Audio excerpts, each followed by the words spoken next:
함께 말씀 보겠습니다. 사도행전 11장 26절 말씀입니다. 사도행전 11장 26절 말씀 우리 함께 읽겠습니다. 만남에 안디옥에 데리고 와서 둘이 교회에 1년간 모여 있어 큰 무리를 가르쳤고 제자들이 안디옥에서 비로소 그리스도인이라 일컬음을 받게 되었더라. 아멘. 바울과 바나바가 안디옥에서 이제 사역했던 정황에 대해서 기록을 하고 있는 장면인데요. 더불어서 역사상 그리스도인이라는 호칭이 어디서 가장 먼저 사용되었는가? 안디옥 교회에서, 안디옥에서 가장 먼저 사용되었음을 이렇게 보여주고 있는 그런 말씀인데요. 오늘은 이 그리스도인이라는 것에 대해서 함께 생각을 해보도록 하겠습니다.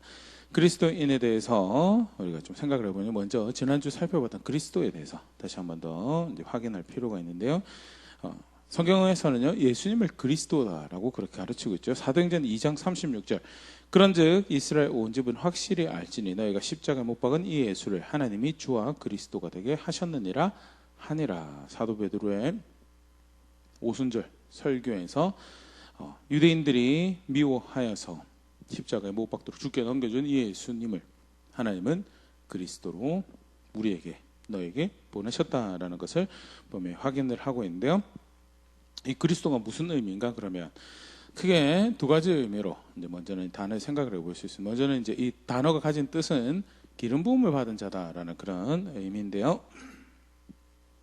구약의 메시아에 해당하는 이제 헬라어 표기가 이제 그리스도인 거죠. 그 기름 부음 받았다는 것은 좀 전에 얘기했던 것처럼 두 가지 의미로 생각을 해보세요. 먼저는 이제 특별한 목적을 위해서 선택받았다라는 것을 의미하죠. 구약에 보면 기름 부음 받았던 세 가지 직책이 존재하는데 제사장, 선지자, 왕. 하나님께서 목적을 부여하셔서 그 목적을 수행하도록 그를 택했다라는 그런 표시로 기름 부음이라는 것을 사용을 하였고요. 열왕기상 19장 16절 보면 너는 또 님시의 아들 예후에게 기름을 부어 이스라엘의 왕이 되게 하고 또 아벨므올라 사밧의 아들 엘리사에게 기름을 부어 너를 대신하여 선지자가 되게 하라는 아합 왕조가 사실 살아있는 상황이었는데 하나님께서 예후를 왕으로 내가 삼을 것이다 라고 내가 그를 내 목적을 위해서 선택하였다는 것을 확인하는 표현으로 그에게 기름 부으시고요. 엘리사를 엘리야 이후에 선지자로 내가 사용할 것이다 라는 그런 의미에서 엘리사에게 기름을 붓도록 하시죠. 특별한 목적을 위해서 선택되었다. 그래서 기름 부음 받았다라는 것은요, 하나님께서 정해주신 목적을 위해서 수고하고 노력하고 다름질을 해야 될 소명 가운데 있는 그런 자리다라는 것도 함께 생각해 볼 수 있다는 것 기억할 수 있으면 좋을 것 같고요. 더불어서 이제 특별히 그 나라가 멸망할 쯤에 선지자들에 의해서 이 기름 부음 받은 자들에 대한 예언이 주어졌었죠. 멸망한 나라를 구원할 구원자를 보내줄 것인데 하나님께서 그를 위해서 기름 부음 받은 자를 세우실 거다라는 것. 이사야 61장 1절에서 2절 주 여호와의 영이 내게 내리셨으니 이는 여호와께서 내게 기름을 부으사 가난한 자에게 아름다운 소식을 전하게 하려 하심이라. 나를 보내서 마음이 상한 자를 고치며 포로된 자에게 자유를 갇힌 자에게 노임을 선포하며 여호와의 은혜의 해와 우리 하나님의 보복의 날을 선포하여 모든 슬픈 자를 위로하되. 이사야 선지자를 통해서 주어진 말씀이죠.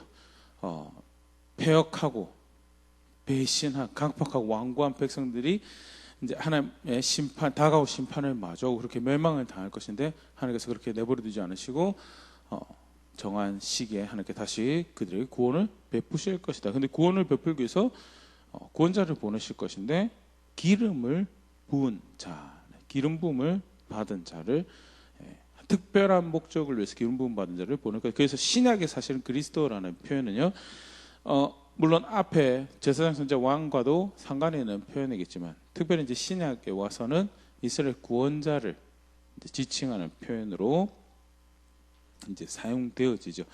그게 이제 신약의 그리스도라는 건데요. 특별히 예수님께서 그리스도가 되신다라는 것은요, 예수님의 사역의 특징에 있어서 이제 구약에 기름 부음 받았던 새 직책의 성취로 예수님이 본체시죠. 예수님 본체시고 그 기름 부음 받은 자의 본체의 일종의 그림자로 예고편으로 존재했던 것이 구약의 기름 부음 받은 직책들인데, 그런 측면에서 예수님의 사역을 이해하는, 또 구체적으로 이 일이 무엇을 이루시는 건지에 대해서 이해할 수 있는 그런 이제 방법으로 삼중직의 성취로 그리스도의 모습을, 또 예수님 사역을 이해하는 것인데요. 먼저는 제사장으로서 예수님께서 사역을, 또 약속을 성취하셨던 모습에 대해서요. 디모데전서 2장 5절, 하나님은 한 분이시오 또 하나님과 사람 사이 중보자도 한 분이시니 곧 사람이신 그리스도 예수라 하는데, 제사장이 하나님과 사람 사이에 사역을 하였던 것처럼 예수님께서 중보자로서 하나님과 사람 사이에 서셔서 우리의 구원이 되셨다. 그게 예수님의 제사장으로서의 사역이고 성취죠. 두 번째, 선지자로서의 사역은요, 요한복음 14장 6절, 예수께서 이르시되 내가 곧 길이요 진리요 생명이니 나로 말미암지 않고는 아버지께로 올 자가 없느니라. 예수님이 길이시죠. 하나님께로 어떻게 갈 수 있는지 분명하게 아버지께로부터 받은 말씀을 가르치셨고요, 보여주셨고요. 그래서 구약의 선지자들이 시대별로 하나님께서 보내서 백성을 하나님께로 돌이키는 일을 하셨던 거죠. 그렇게 하나님의 길을 가르치셨던 것처럼 예수님께서 길을 보이시고 길을 가르치시고 그렇게 하나님께로 향할 수 있도록 하셨던 것에 대해서 그렇게 제사장의 역할을 감당하시고 제사장으로서 그 기름 부음 받은 자의 사역을 성취하셨죠. 마지막으로 왕으로서의 예수님 사역은요, 히브리서 12장 28절, 그러므로 우리가 흔들리지 않는 나라를 받았은즉 은혜를 받자. 이로 말미암아 경건함과 두려움을 하나님을 기쁘시게 섬길지니. 하나님 나라의 왕으로 오셔서 하나님 나라를 선포하시고 예수님의 사역으로 하나님 나라를 향한 길을 여시고 하나님 나라에 살아갈 수 있도록 그렇게 하셨죠. 그래서 예수님을 믿는 모든 자들에게 하나님 나라에 이제 살면서 그 나라를 완성된 그 나라를 소망하며 살아갈 수 있도록 그렇게 왕으로 오셔서 하나님의 나라의 사역을, 왕으로서의 사역을 이제 성취하셨고요. 그래서 사실은 그리스도라는 그 호칭 안에서 기름 부음 받은 자로서의 예수님의 구원의 사역의 성취, 그런 측면에서 조금 더 이렇게 세세하게 이렇게 나눠서 생각을 해보고, 단순히 그냥 구원자였다라는 것도 사실 훌륭하죠, 좋죠. 그런데 구체적으로 그가 구원자로서의 사역을 성취하셨던 모습들을 이해하는 데 굉장히 좋은 그런 이제 그 일종의 도구가 되는 거예요. 그래서 그가 그리스도로 기름 부음 받은 자로, 구원자로, 제사장으로서, 선지자로서, 왕으로서 우리에게 오셔서 사역을 하셨고, 또한 우리 예수 그리스도를 믿는다 할 때 그가 우리의 유일한 중보고 그가 우리의 삶의 지침이고 그가 우리의 왕이시다는 고백을 하는 것이 실제로 그를 예수 그리스도로 믿는다라는 것, 그런 이해를 이제 돕는 이제 이 호칭이 또는 그런 이 표현이 이제 예수님께서 그리스도다라는 건데요. 계속해서 그러면 예수님께서 그리스도라는 것이 우리에게 어떤 영향을 미치는가? 우리가 그리스도인이라고 불려지죠.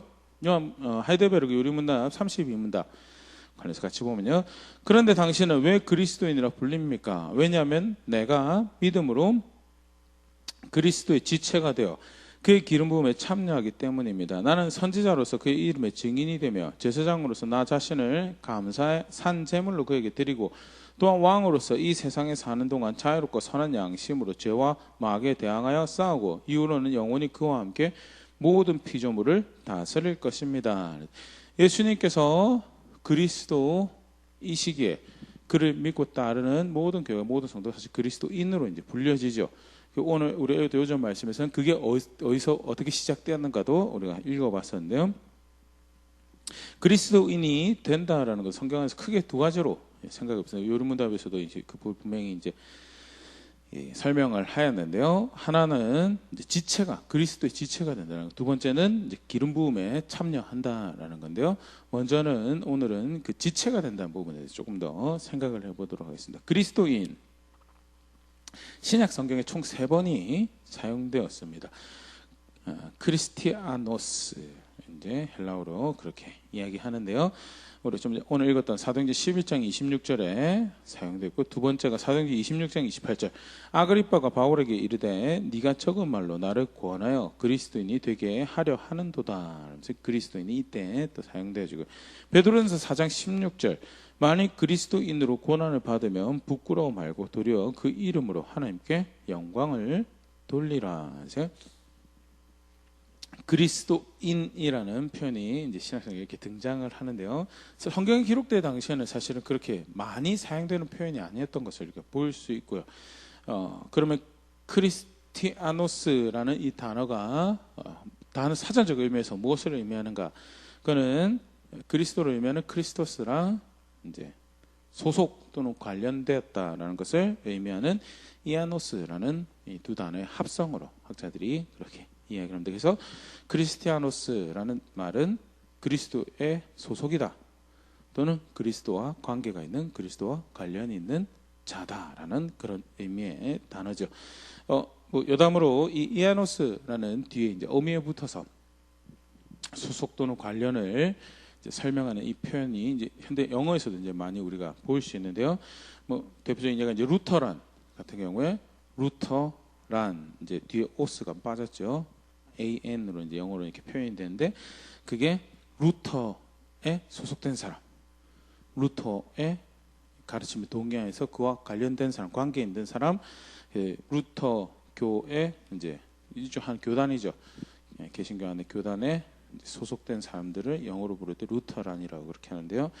이제 그 뒤에 이 이아노스의 흔적이 이제 그런 식으로 남아 있는 것도 볼 수 있고요. 또 하나 예를 하나 더 보면 리퍼블리칸이라고요. 영어에서 이제 그 정치 당원, 공화당원을 또는 공화당을 지지하는 사람들을 이제 부르는 영어 표현 리퍼블리칸인데요. 리퍼블릭, 공화당 소속된 사람, 관련 있는 사람, 이제 ANO스가 뒤에 빠졌고 생략이 됐고 AN으로 뒤에 이제 붙어져서 공화당과 관련 있는 사람, 공화당에 소속된 사람을 지칭한 표현으로 그렇게 사용되어지는데요. 이 크리스찬 또는 크리스티아노스라는 그리스도인이라는 단어가 그걸 의미한다는 거예요. 그래서 굉장히 어떻게 보면 교회로서, 성도로서 예수 그리스도를 구원자로 아는 모든 일을 굉장히 영광스러운 그런 이름이, 그리스도와 소속되어 있는 사람, 그리스도 관련된 사람이라는 이 이름인데요.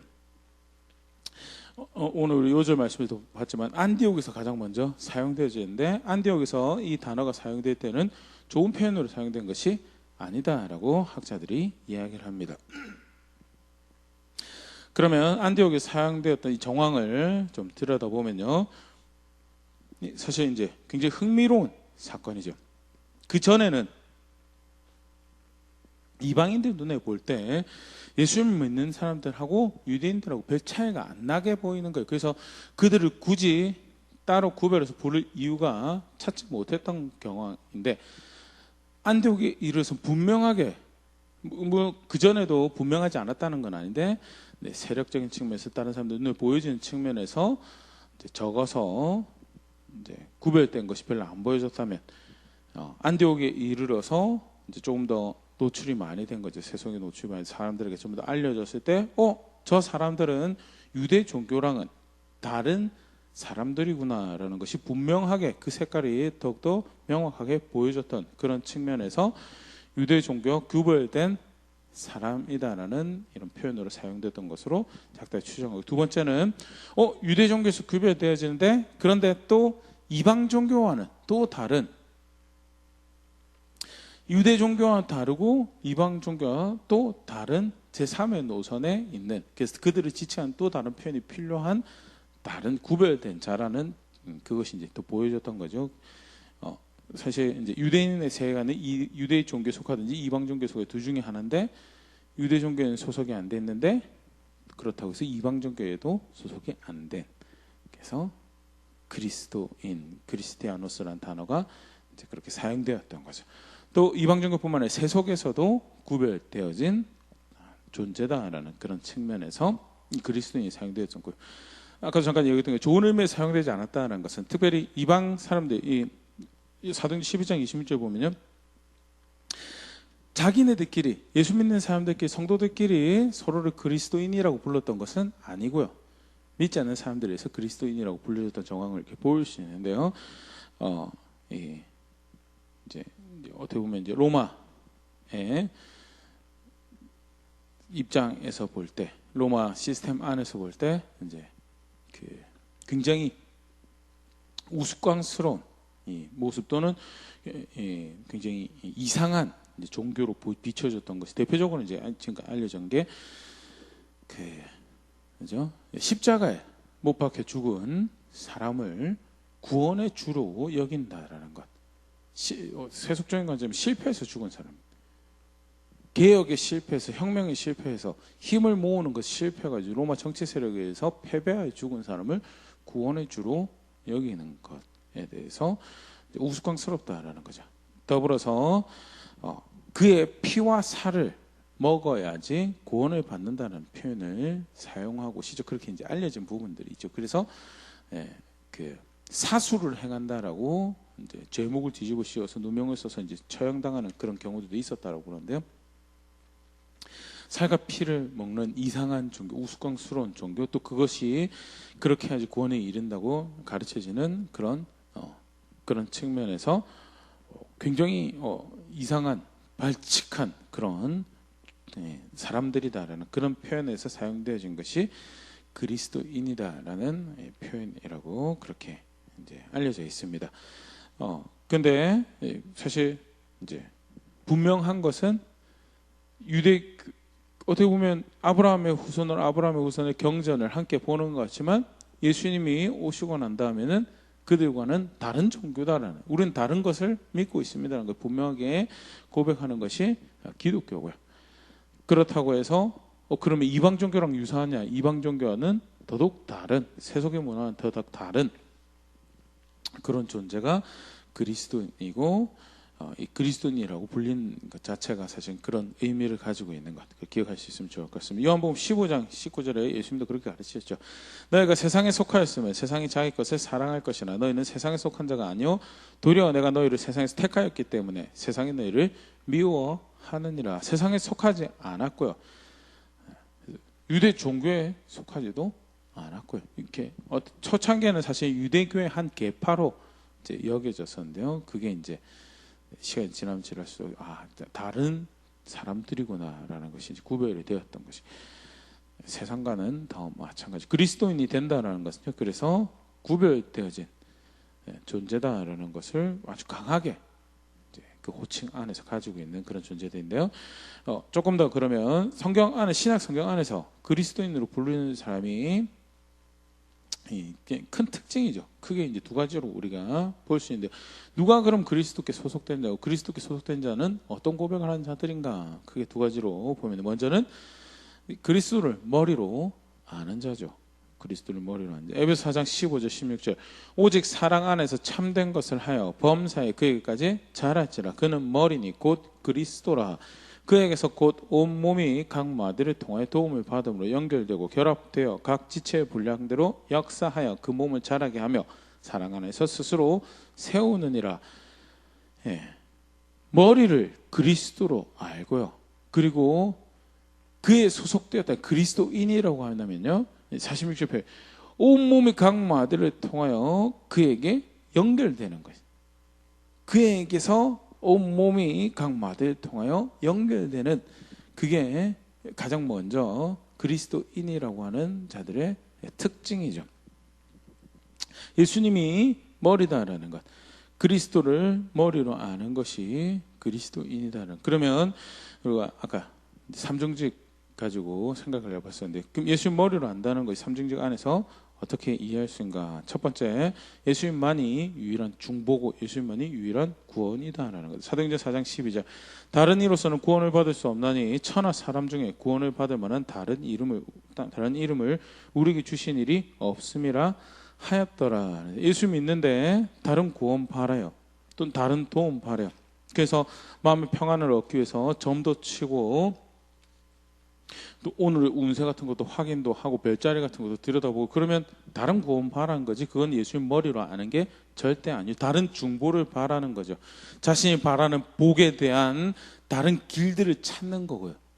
예수님 머리로 안다는 건 절대 그렇지 않아요. 예수님만이 구원을 도움을 구할 유일한 대상이 되고 그렇게 중보로 아는 유일한 구원으로 아는 것이 예수님을 머리로 아는 거예요. 그리스도인의 대표적인 모습이죠. 두 번째, 예수님을 또 머리로 안다라는 것은요, 예수님이 유일한 삶의 지침이 된다라는 거죠. 그에게 연결되어서 살아가는 존재가 그리스도인이라고, 그리스도에게 소속된, 그리스도와 관련된, 그리스도로 그 정체성이 정의되어진다라고 일컬어진 그리스도인이고요. 그래서 예수님을 삶의 유일한 지침으로 아는 것이 유일한 구원과 어떻게 보면 사실 똑같은 건데요. 유일한 구원이와 더불어서 그가 유일한 삶의 지침이다 하는 요한복음 15장 10절, 내가 아버지의 계명을 지켜 그의 사랑 안에 거하는 것 같이 너희도 내 계명을 지키면 내 사랑 안에 거하라. 예수님 사랑 안에 거하고 예수님께 붙어 있고요, 예수님께 소속되어 있고 그를 구원으로 알고 그의 구원의 은혜 가운데 위로받고 안식 누리고 평화를 누리는 거요, 그의 계명을 지키는 것이 그게 그렇게 예수를 믿는 것이다라고 포도나무 비유에서 예수님 분명히 가르치시고요. 그의 계명을 지키는, 그를 유일한 삶의 지침으로 알고 살아가는 것이 예수님 머리로 아는 거고요. 그게 그리스도께 소속된, 그리스도와 관련된 그리스도인이 살아가는 모습을 성경이 가르쳐주고 있는 모습이죠. 그리스도의 머리를 아는 세 번째 모습에서요, 그의 나라를 소망하는 삶을 사는 데살로니가서 1장 5절, 이는 하나님의 공의로운 심판의 표현 너희로 하여금 하나님 나라에 합당한 자로 여김을 받게 하려 함이니 그 나라를 위하여 너희가 또한 고난을 받느니라. 고난을 받고 이제 사실 신약성경에 쓰여질 당시도 그렇죠. 오늘 읽었던 사도행전 11장 26절에 쓰여질 당시도 그리스도인이라고 불려지는 것이 사실은 고난받는 이름이고 오해받는 자리고요, 어려움을, 그럼에도 불구하고 그리스도인이라고 불려지면서 고난을 감당할 수 있는 게 베드로 전서 4장 16절에 그게 부끄러워할 시간이 오해받고 수치당하고 그게 어렵죠. 그럼에도 불구하고 그 시간이 사실 하나님께 영광을 올려드릴 시간이다라고 베드로는 그렇게 가르치고 있고요. 데살로니가서 1장 5절 우리 좀 전에 읽었던 말씀에서는요, 하나님 나라에 합당한 자로 여김 받는 그런 시간이에요. 그래서 결국 그 시간 가운데 그 나라를 소망하는 삶을 걸어가는 것이, 그게 머리가 그리스도라고 고백되고 내가 그의 소속이다라고, 내가 그와 관련된 자다라고 고백하는 신앙의 모습이고 그리스도인의 모습으로 성경에 소개되어지고 있는 모습이다라는 것, 첫 번째 우리가 보일 수 있고요. 두 번째로, 그렇게 그리스도를 머리로 안다면요, 두 번째는 그리스도의 지체를 소중히 여기는 자가 그리스도께 소속된 자죠. 고린도전서 12장 20절 21절, 이제 지체는 많으나 몸은 하나라. 눈이 손도로 내가 너를 쓸 데가 없다 하거나 또한 머리가 발더러 내가 너를 쓸 데가 없다 하지 못하리라. 고린도전서 12장 20절, 너희는 그리스도의 몸이요 지체 각 부분이라. 예수 그리스도를 몸으로 안다는 것은, 죄송합니다, 머리로 안다는 것은 내가 그 몸이다라는 거, 그에게 연결된 지체다라는 거고요. 그러면 나만 그에게 연결되는가? 나 말고 연결된 지체들이 있다라는 거. 그러면 진짜 그를 머리로 안다면 그의 지체를 소중히 여기고 그의 지체를 그가 아끼시는 것처럼 아끼는 것이, 그게 그리스도께 소속된, 그를 머리로 알고 살아가는 신앙의, 그 다음에 어떻게 보면 동전의 양면과 같은 모습이 그리스도를 머리로 안다라는 것과 그 다른 한쪽 면은 그리스도의 지체를 소중히 여기는 자리에 있는 것. 그래서 고린도교회에서도 그렇고요, 사실 서신서 곳곳에 사실 찾아볼 수 있는 모습인데요, 내 기준으로 내 마음대로 가치 있다 가치 없다 판단할 수 없고요, 다만 그리스도께서 그를 소중히 여기시는 거죠.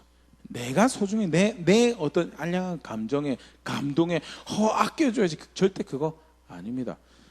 그리스도가 원칙이고요, 그가 자기 지체를 아끼는 것처럼, 자기 몸을 아끼는 것처럼 내가 아껴요. 그렇기 때문에 때때로는 견책도 하고요, 때때로는 내가 할 수 없는 사랑도 기꺼이 내놓고 하게 되는 것이, 그게 그리스도 지체를 소중히 여기는 모습이에요. 몇 가지 모습을 보면요. 요한일서 5장 1절 2절. 예수께서 그리스도이심을 믿는 자마다 하나님께로부터 난 자니 또한 낳으신 이를 사랑하는 자마다 그에게서 난 자를 사랑하느니라. 지금 살펴보는 부분이죠. 예수께서 그리스도이심을 믿는 자마다 하나님께로부터 난 자다라고. 그런데 그리스도이심을 믿는 자는 또한 낳으신 이를 사랑하는 자마다 그에게서 난 자를 그가 낳은 또 다른 자들을 사랑한다. 그게 예수께서 그리스도이심을 믿는 자의 삶의 모습이다. 그러면서 2절 우리가 하나님을 사랑하고 그의 계명을 지킬 때 이로써 우리가 하나님의 자녀를 사랑하는 줄을 아느니라. 하나님 사랑하고 이웃 사랑한 거요. 떨어지지 않습니다. 하나님 사랑하는 거고 이웃 사랑하는 거고 한 덩어리고요. 그래서 실제로 진짜 하나님께서 바라시는 그리스도인의 형제 사랑은요. 하나님 사랑하고 그의 계명을 지키는 것이, 그 계명을 따라서 형제를 사랑하는 것이, 그게 진짜 하나님 앞에서 네가 형제를 사랑하는구나, 그리스도 지체에 사랑하는구나라고 인정되어질 만한 사랑하는 모습이고, 그게 성도가 사랑할 모습이고, 그렇게 사랑할 때 그리스도를 머리로 여겨서 그의 소속으로 그와 관련된 자로 살아가는 모습이다라는 것. 요한복음 13장 35절 너희가 서로 사랑하면 이로써 모든 사람 너희가 내 제자인 줄 알리라. 굉장히 중요하죠. 여기 서로 사랑한다는 것은 세상 모든 사람을 이야기하는 거예요. 세상 모든 사람 사랑해야죠. 예수님 사랑하신 것처럼 사랑해야죠. 그런데 불구하고 먼저 우선적으로 사랑해야 될 대상이 있다는 게 굉장히 사실 중요한데요. 관계에도 이제 일종의 오스카 탐슨 박사인가요? 동심원으로 관계를 1차적으로 먼저 우선적으로 책임이 있고 또 이렇게 감당해야 될 사람들이 관계 가운데 있죠. 그리고 그 동심원 밖에 사람들이 차곡차곡 존재를 하는데요. 마찬가지라는 거지. 복음 전해야죠. 멀리 나가 사랑해야죠. 그런데 사랑해야 될 사람, 먼저 책임져야 될 사람들 있다는 거예요. 그게 형제고, 여기 요한복음 13장 35절 서로 사랑하면 이런 것은 세상 모든 사람을 일컫는 게 아닌데 형제 사랑이에요. 형제 사랑, 모든 사람이 그렇게 서로 사랑하면 모든 사람 너희가 내 제자인 줄 알리라. 그리스도에 소속된 자로 살아가야 될 대표적인 모습이죠. 그리스도께서 자신의 지체를 소중히 여기는 것처럼 내가 그의 지체로서 그를 머리로 존중하기에 그가 존중하고 아끼시는 그의 또 다른 지체들을 존중하고 아끼고 사랑하고, 그걸 통해서 저는 그리스도께 소속되어 있구나. 절대 자기 판단, 자기 생각으로 임의로 하는 것이 아니고요. 머리가 그리스도고요. 그리고 그에게 연결된 자로서 사랑하는 자리에 있는 것. 그리스도께 소속된, 성경에서 가르치고 있는 대표적인 그리스도께 소속된 그리스도의 모습이죠. 이렇게 살아가기에 유대 종교와는 또 다른 모습으로 구별될 수밖에 없고요. 이방 종교와도 또 구별될 수 없고 세속에 살아가는 모습하고 또 구별될 수밖에 없는 자리고, 그래서 그들이 그리스도인이라고 불려졌다라는 것. 처음에는 좋은 목적으로 만드는 단어가 아니라고 하더라도 사실은 그에 소속되어 있고 그와 관련된 자로서 여겨진다는 사실 자체가 영광이고 특권이고, 실제로 그렇게 스스로를 그리스도인으로 알고 살아간다면 또한 그렇게 고백해야 될 신앙의 모습이 있다라는 것, 오늘 간략하게 함께 살펴봤는데 한번 다시 돌아볼 수 있으면 좋을 것 같습니다. 어떻게 보면 다 모든 교회가 모든 성도가 그리스도인이라고 불려지기 때문에 그닥 그리스도인은 아무나 불려지는 것처럼 그렇게 생각할 수도 있는데요. 사실 굉장히 소중한 이름이고요. 또 아름다운 호칭이 그리스도인이라는 것 기억할 수 있으면 좋을 것 같고요. 그리스도인으로 스스로를 여기고 그리스도인으로 불려진다면 마땅히 그렇게 어울리게 살아가야 될 모습이 분명히 있다라는 것. 뭐냐? 먼저는 그리스도를 머리로 아는 것이고, 다음은 함께 그를 머리로 아는 지체들을 사랑하는 자리에 있는 것이, 그게 그리스도께 속된 그리스도인이라고 살아가는 모습이다라는 거예요. 그 말고 다른 구원이 없고 그가 유일한 삶의 지침이 되며 나아가서 결국 그의 나라를 소망, 그의 나라를 기뻐하고 그의 나라를 소망하며 살아가는 삶을 살아가며 그 길을 함께 걸어갈 지체들을 격려하고 위로하고 도전하고 함께 하나님을 더 사랑할 수 있도록 수고하고 살아가는 그런 모습이 실제로 그리스도인이라고 불려지는 사람의 모습이고, 사실 함께 예배한 모든 분들이 그런 고백해야 될 신앙의 모습이죠. 간단하게 말씀 살펴봤는데요. 실제로 그런 걸음들 걸어가며 만들어가며 영광, 아까도 얘기했던 영광스러운, 정말 영광스러운 이름은 그리스도인을 그와 관련된 자로서 그에게 소속된 자로 여겨진다는 것이 얼마나 큰 기쁨이고 즐거움인지를 고백해가는 자리에 있는 우리가 될 수 있으면 좋을 것 같습니다.